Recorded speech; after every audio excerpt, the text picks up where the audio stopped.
So now that you're here, you can't undo what you know. So I suppose there's no harm in letting you understand a little more about where you come from. Consider humanity a branch of the evolutionary process. You take one humanoid and you send him down a few different paths. Down one, he may strike a patch of gold. In another, he may find a long road. But some paths just lead to a big old wall of nothing. You see, son, there's really no difference between you and me. We come from the same place. We drink the same water. The only difference is what you and your people were led to believe, compared to what I've lived to see.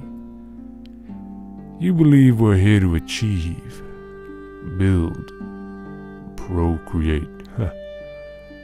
Let me let you in on a little something, son.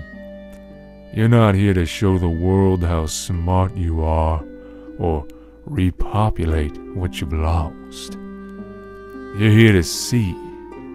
That's all. Am I superior to you because I can send you through time and space, or because I know more about life than you do? Hell no.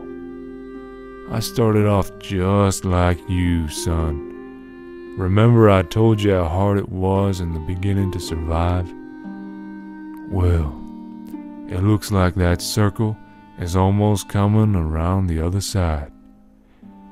We started in similar times. The Makers sent us flying through life before we knew it was good for us.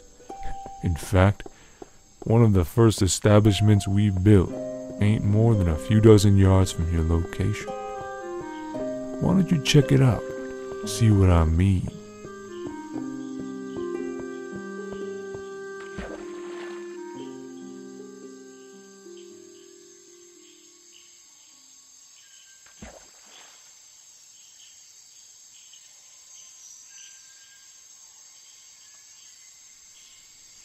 Head just a bit north of here. You're looking for a real simple structure, made of some of the oldest stone around.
Yep, this is it, son.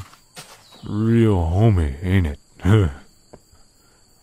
We used to sleep here, ponder what to do with ourselves. This was before your kind came around.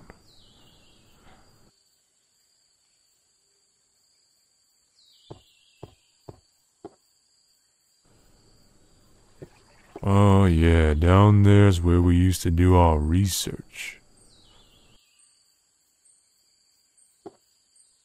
We document everything. The hours in a day, moon cycles, the many different animal species, everything.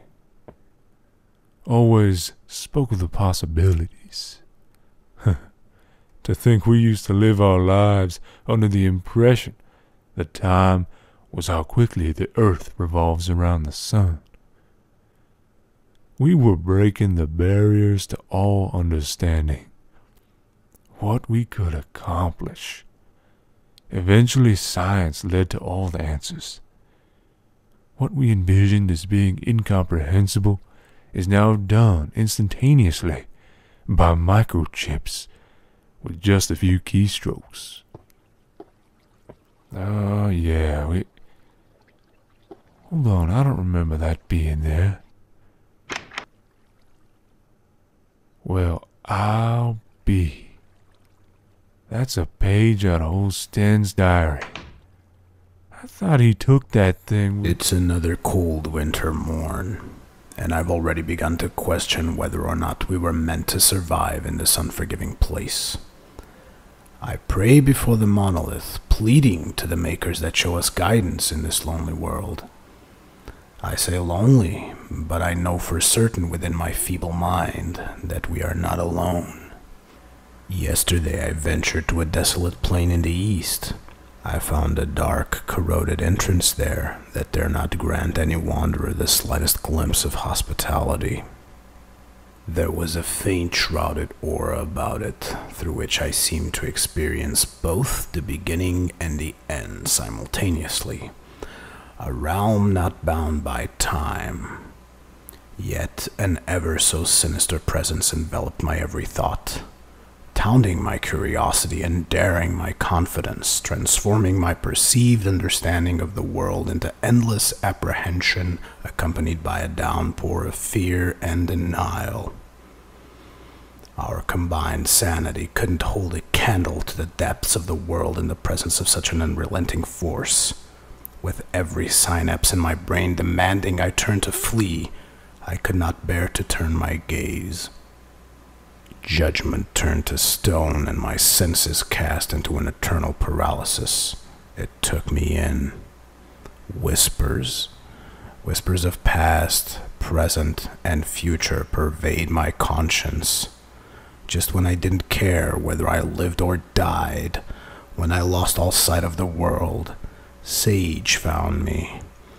I don't know if it was just a bad dream, or if he's too distraught to discuss it. I wish I could just erase it from my memory. When I look to him as though I were in need of advice, he turns his head as if he were disappointed in me. I do not blame him. Stan used to write in that diary all the damn time. It kept him sane. He always felt inadequate. Sage is the man I was telling you about earlier. The one that predicted everything that happened. You see, Sage was really a mentor to us all. But we didn't realize it until after he left. I say mentor, but for all intents and purposes we are brothers. Came from the same place at the same time. Now hold on, kid, are you off looking for this cave that Stan wrote about? Damn, you are an adventurous one.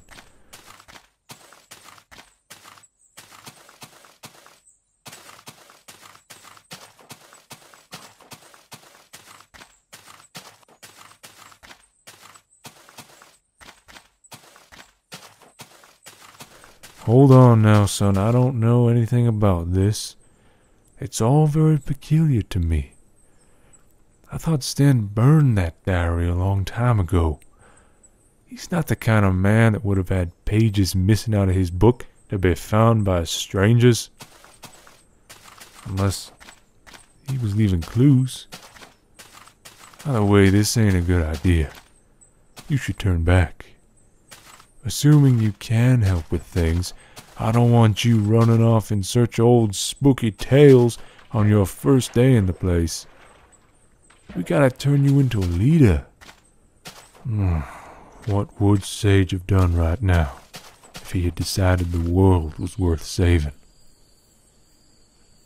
Actually, if Sage had reason to believe that Sten was leaving clues, he'd have gone to investigate, no doubt. Oh, I don't know about this, kid. Alright. You'll get what you want this time. Just be careful, will you?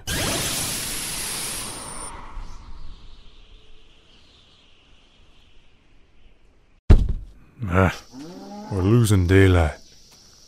Whenever I move you around like that, your time frame gets all disoriented. We should really avoid doing that when we can.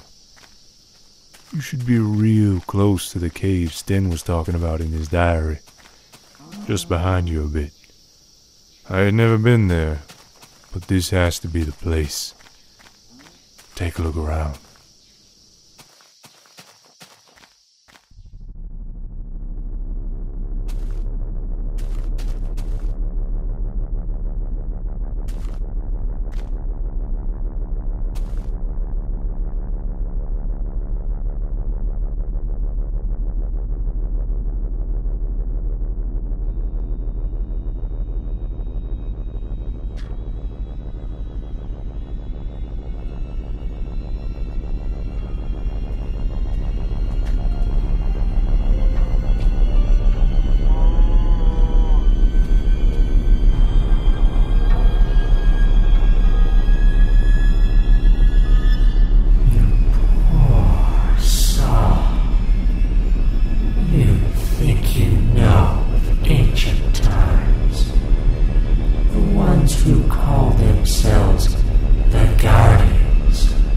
Repugnant fools. In the end, after you abandon your knowledge in the dark, the only true meaning of life is death.